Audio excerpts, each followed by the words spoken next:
Ada orang tua yang berkata, "Dan Jeffrey, kalau punya mobil, taruh di garasi, jangan taruh di hati." Ya iyalah, masa taruh di hati, nggak muat kali. Ternyata ungkapan itu adalah lebih kepada kecintaan terhadap benda tidak masuk ke dalam hati. Suami taruh di tempatnya, jangan taruh di hati. Istri taruh di tempatnya, jangan taruh di hati. Anak-anak, harta benda dan jabatan taruh di tempatnya, jangan taruh di hati. Kalaupun mereka harus ada di hati, biarkan ada di kulit luar hati. Karena di dalam hati hanya Allah, Allah, Allahu Akbar. Allah, tidak ada yang lain. Jangan biarkan Allah menjadi cemburu karena itu semua. Karena Allah Maha Pencemburu. Jangankan Allah, istrimu pun, suamimu pun akan cemburu manakala engkau memiliki sesuatu yang lain di dalam hatimu. Bagaimana dengan Allah? Maka حسبي ربي جل الله ما في قلبي إلا الله حسبي ربي جل الله ما في قلبي إلا الله على الهادي صلى الله لا إله إلا الله على الهادي صلى الله لا إله إلا الله الله الله الله الله الله أكبر الله أكبر الله أكبر الله أكبر الله الله الله الله الله الله الله الله الله أكبر.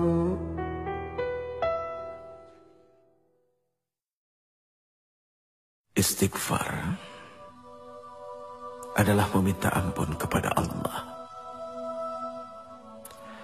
Seorang Rasul saja, Muhammad bin Abdullah alaihi salatu wassalam, beliau masih meminta ampun kepada Allah. Bahkan beliau bersumpah, demi Allah, sesungguhnya aku setiap hari senantiasa beristighfar dan memohon ampun kepada Allah. Padahal sudah jelas seorang Rasul sallallahu alaihi wasallam, al-ba'thum, orang yang dijamin surganya oleh Allah, masih meminta ampun kepada Allah. Berarti jelas memohon ampun adalah wajib. Apakah kepada Rasul, kepada Nabi, kepada wali, apalagi kepada orang-orang seperti diri ini.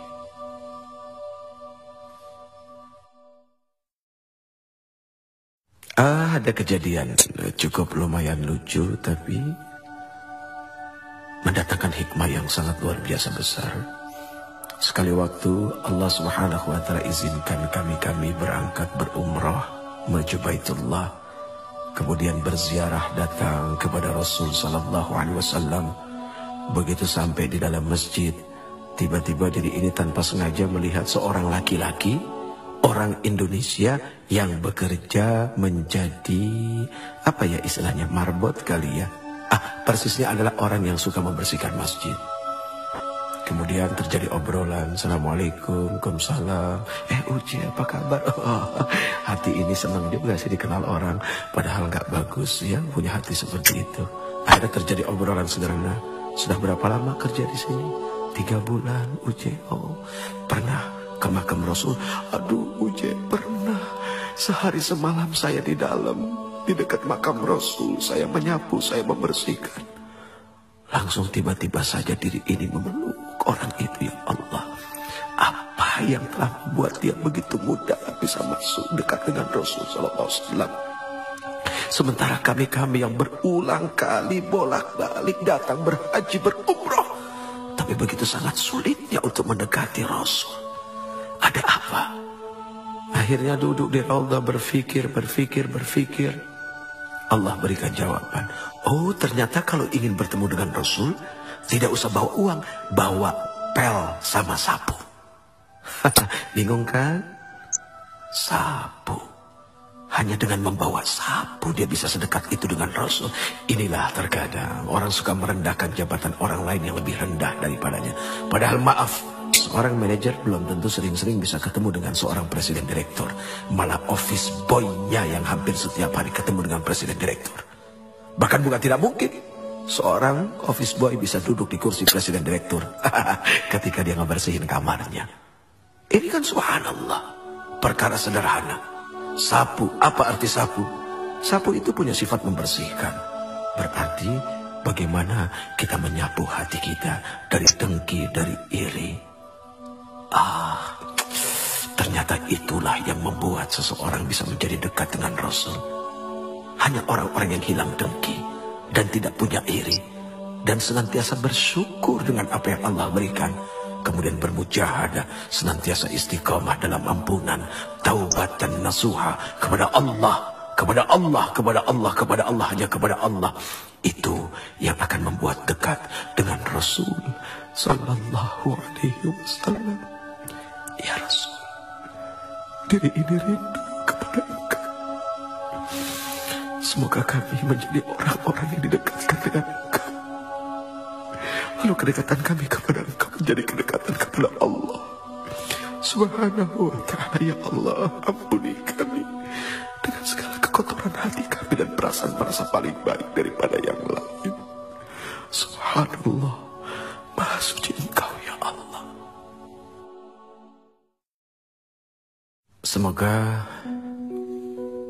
kita dijadikan orang-orang yang pandai mensyukuri apa yang telah diberikannya.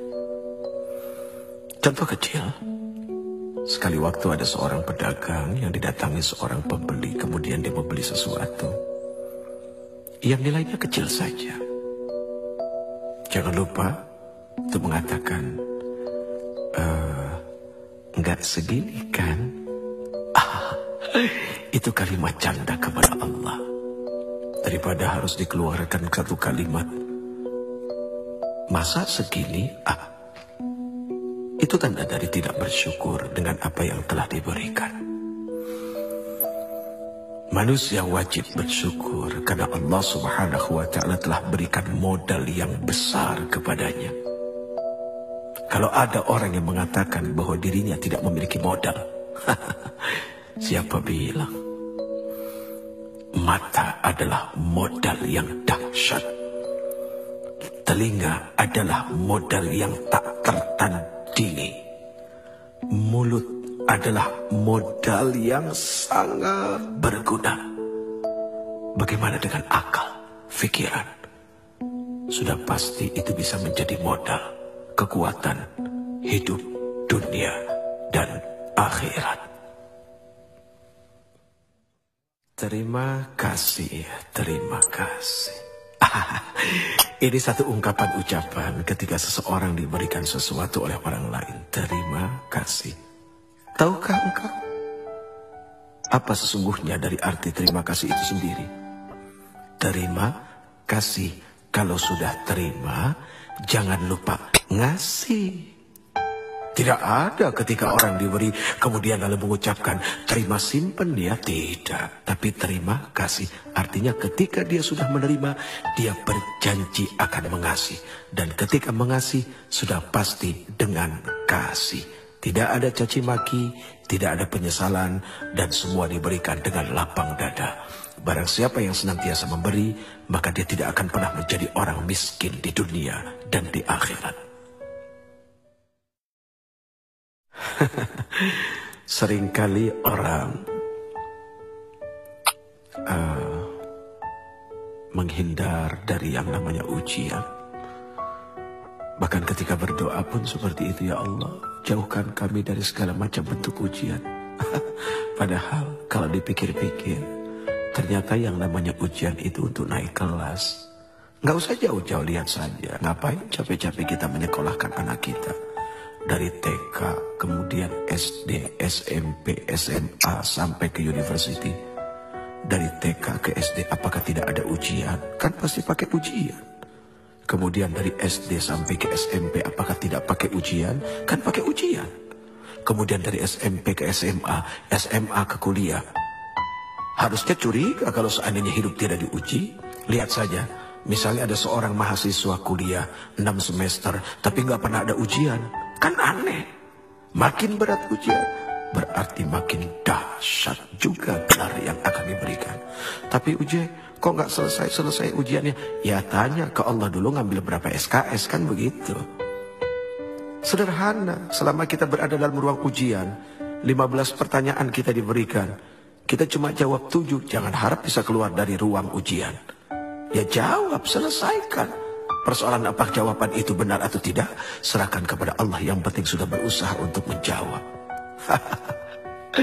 Dunia ini seperti kampus, tempat orang berdebat, tapi pada akhirnya berujung pada satu ruangan, yaitu ruangan ujian.